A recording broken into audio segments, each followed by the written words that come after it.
Welcome back, everyone. This is the Rowdy Reviews podcast, back after a 2-week hiatus, reviewing the Coca-Cola 600 Memorial Day weekend. Kyle Busch was in the 18 white, red, white, and blue M&M's Toyota, as he has been the last couple of years. Solid day for KB. Not much going on in the race, but good old-fashioned ass whooping by Larson. So I know Gavin's been on a mini vacation, but I think he got a hold of the race last night. So want to make a quick recap on that? Yeah. So one of the it's been one of those races that I've been most proud of all season long. I mean, besides the win at Kansas, which is good, but we actually had a car. We had a car that ran in the top 5 the whole night. I mean, Kyle started like back in the 16th, 18th part of the grid and worked his way up quick. I mean, got a lot of good stage points in the first stage, and ever since he got up there, he stayed up there, and the car was real fast. Obviously, the only cars we couldn't beat were the Hendrick cars. I think we beat 2 out of the 4 Hendrick cars to finish third, but really strong. I mean, last night shows, and it was one of the biggest things I looked at after last night's race was the pit crew made absolutely no mistakes on pit road. Kyle made no more mistakes in the pits, and that's what we got to keep doing to get the finishes we're getting. I mean, as long as we're bringing cars like this to the track, I think we'll have something for Hendrick here real soon. Yeah, Kyle Larson did a phenomenal job last night too, and the 600 is one of those races where, like, every other year you'll have that driver that leads like well over 300 laps and wins the race, like Kyle did in 18. Truex did it in 16, I think. So, and then Larson last night. So, keep clicking though. We got Sonoma, a track that Kyle damn near won the last time they were there. So, just gotta keep clicking. Gotta keep doing the no mistakes and see what we can do. I mean, we're really proud of last night though, finishing third, and we gave it everything we had there. Just obviously the 2 cars that couldn't be touched all night were the only 2 we couldn't beat. So that's why I'm pretty proud of the effort. Yeah. For those who key action of this weekend, practice. Everyone who says Kyle is washed up or lost his edge, nah. He had an hour practice session, and I don't think he left the top 5 once after he got in it. So he still knows how to adjust the cars better than half the field. So he knows how to adjust them better than everyone. He had the car driving exactly how he wanted it. It's just the Hendrick guys were a little bit too fast for him. You look at Hamlin, he was mired in like 7th. Truex was stuck in like 15th or so all day, and Bell even hit the wall. So 2019, I don't really know what was going on at the end of that. I guess it was just that high downforce package everywhere. But yeah, their mile-and-a-half program is really good. On top of that, they had practice. So a couple weeks down the road, we're heading to Nashville for the first time. We got practice there, and it's a mile-and-a-half, so I'm really looking forward to that. I am beyond pumped for Sonoma because I haven't been to a race since Sonoma in 2019, and I finally get to go again this weekend. So going Saturday for the ARCA Menards race and going Sunday for the Cup race. Going to try to meet whoever I can. Kyle finished 2nd to Truex there in 2019. Sonoma's been kind of like an iffy place for him. He's not great there. He's not bad, not great. I do expect Truex and Elliott to kind of drive away from the rest of the field this week. But I'm hoping Kyle's starting up there in the top 5. Hoping he can stay up there and make some quick adjustments, because on a scale of 1 to 10 of how much I want him to win every week, it's a 9. But this weekend it's like a 15, because I've been to 2 of his races he won.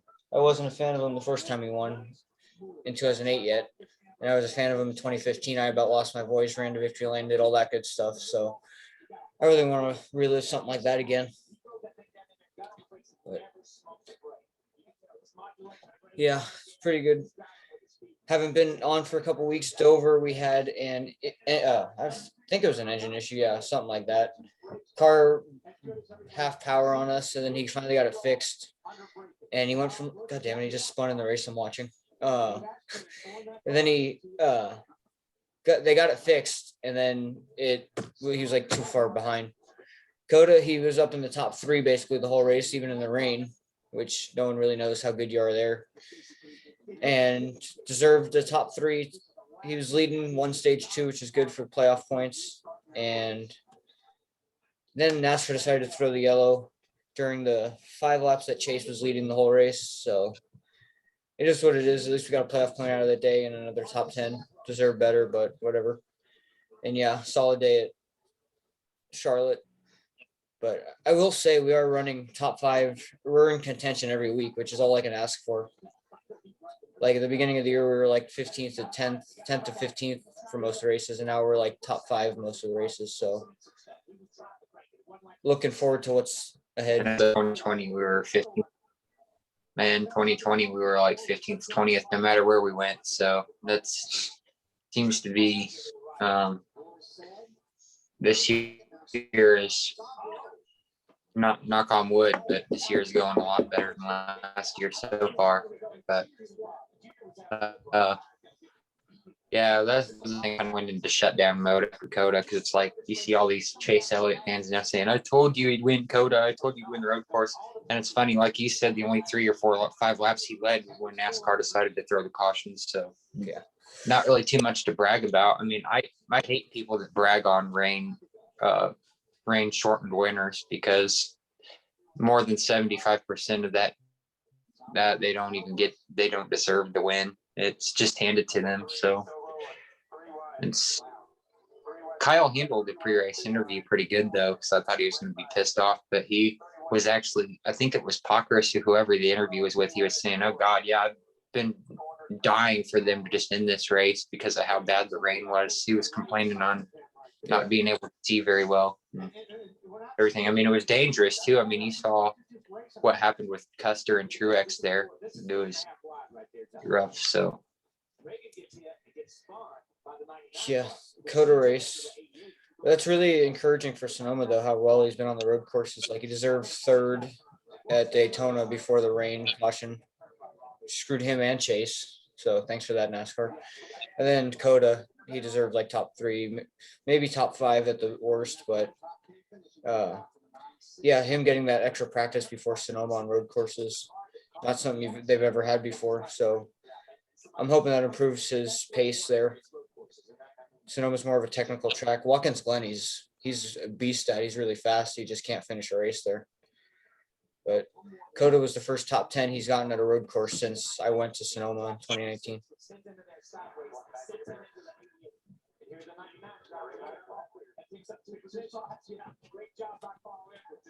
yeah, we got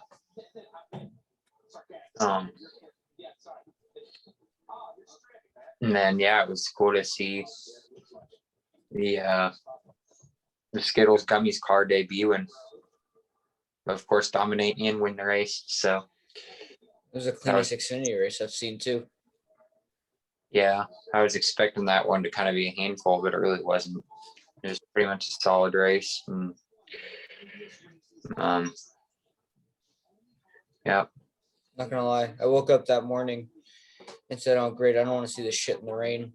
Watch the truck race, and then it dried to go good. It's dry for the Xfinity race. And then the next day it poured. Yeah. At least we don't have to worry about weather in Sonoma. It's gonna be 80 degrees. Awesome. Yeah, drop it 5 degrees. I'll be happy with that. But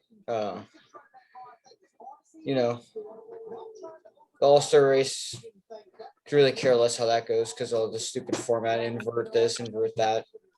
But down the stretch, Hendrick is faster, but one slip up by Larson or Chase and Kyle can beat the other 2. So Kyle damn near got second yesterday, but just needed a couple more laps. I think he tried to slide it in on Chase and missed, but I'm glad he didn't slide it in too much and cost himself third because Byron was right behind him. And did you catch any of the 500 yesterday? That was pretty exciting. I slept, honestly, I'm not gonna lie to you. I slept through like 3/4 of it because we got home at 6 in the morning. We left. We passed the track. Yeah. Going home, and then that was at like 5 o'clock Saturday night, and we got home at 6 o'clock in the morning Sunday. So, damn. I caught one of my league races on iRacing at like 8 in the morning, and then after that, it was like time for like Indy pre-race stuff. So I was just so beat and ready to go to sleep. Yeah. And then I fell asleep, and then I woke up with like 20 to go and watched the end. Were you happy with the winner? I like Elio. I was happy for him. No. I mean, I'm not gonna lie. I mean, Elio can drive. He's a great driver, but I was not a fan of him at all when he was with Penske. Yeah. But I would have rather seen the other guy win or win Polo or. Yeah, I was pissed. I went Power drove from 32nd all the way up to like 11th, and he was going to be in the top 10 after the last round of pit stops. And his brakes went to the floor, and he spun out on pit road. Finished the last car on the track. So then after he did that, I'm like, all right, well, he's out of it. I want to see Elio do this now. Get number 4. I just love seeing the celebration. Of course, not just one, but both of my favorites had issues in the same issue. Rossi with the fuel issue, yeah. Dixon too, right? Yep. Yeah. Well, yeah. After watching that, Coke 600 was dull. Indy 500 always kind of the peak of that day. I was glad Ray Hall didn't spin like a second later and get involved with the leaders. You know what I love was seeing the celebration and the fans and it's just electrifying chills, Haven't seen that for 2 years. It was so great to have fans back at both races. Yeah. Yeah, for Indy, they're like 40% capacity. I didn't see a single seat that was empty, but I don't really care about that. And it was nice to see the drivers' wives back on pit road and in the pit blocks. That's why I really wanted to be there too, because I knew it was just going to be great with the fans being back. And I saw the comparison picture on Twitter of like last year's 600 and this year's so different. Last year looked depressing. Last year, even 2020 ruined the finish of that or ended under caution. Yeah. Oh, Dixon, the 500? Yeah, Dixon dominated it, and then Sato stole it.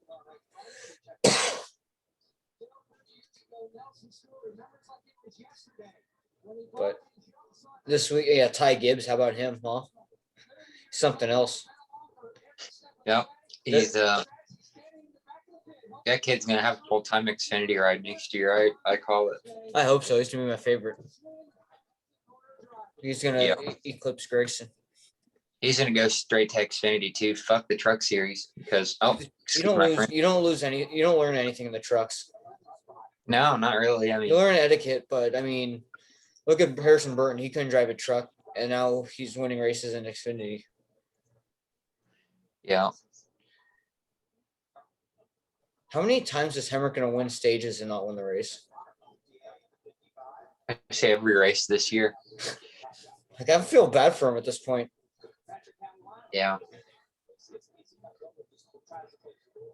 But yeah, and then Ty Gibbs, he wasn't even celebrating the Xfinity when he goes, I got one more job to do, and he ended up leading every lap of the ARCA race too. Yeah.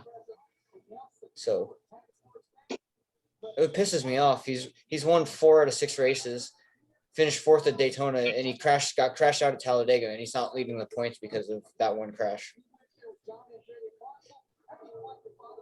Yeah, that kind of sucks, but like if that happens one more time, is he out of it? Like, come on. It's gonna remind me of Supercross where Tomac won 10 races and the champion ended up winning like 3.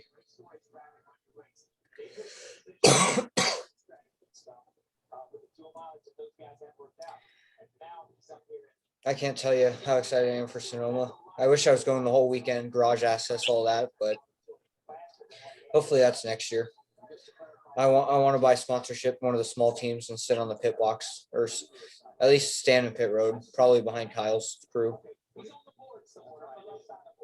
The garage area on Friday. Now that I eclipsed 18, and I didn't. 2019, I wasn't talking to the people yet about how to buy the sponsorship, but I had it all set up last year, and then COVID screwed it. So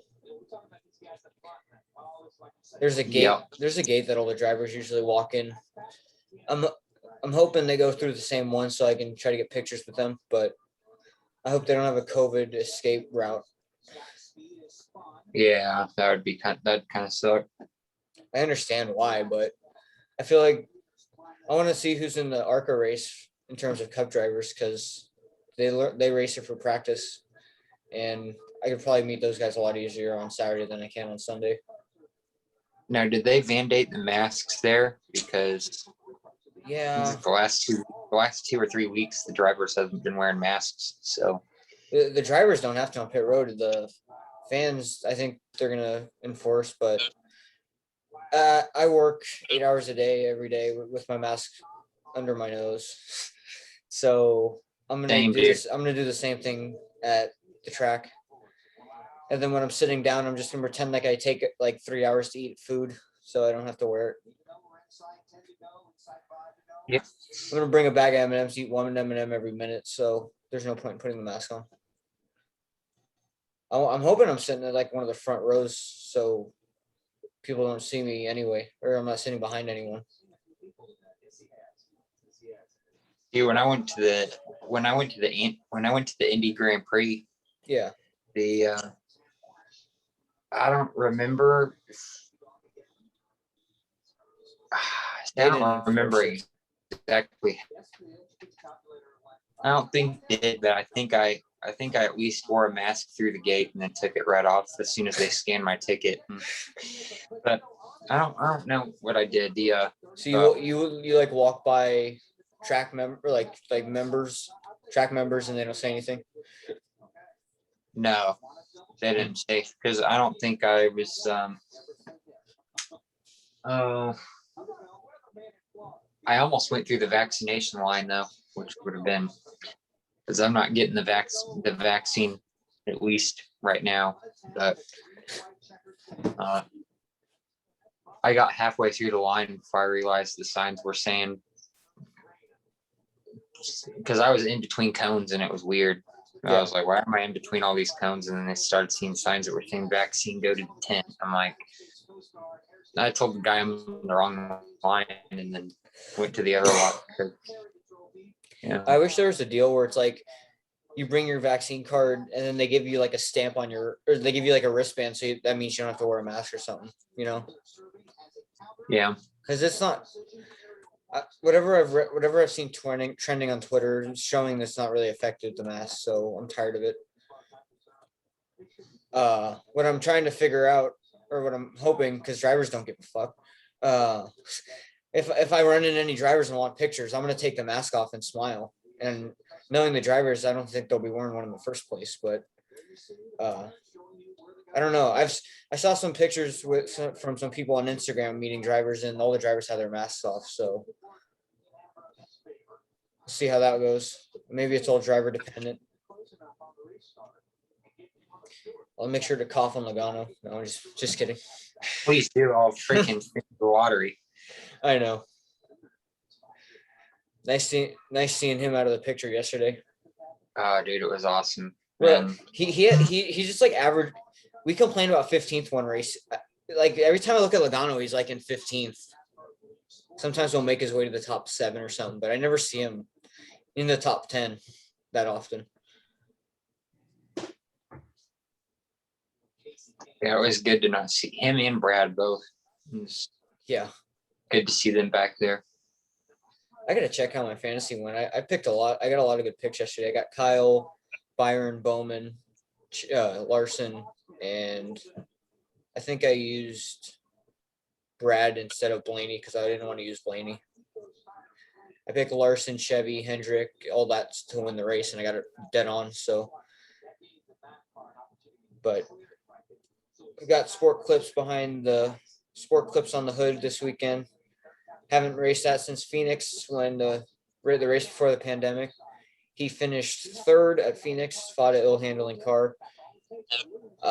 2 spots better, and I'll lose my voice and probably get emotional running victory lane. So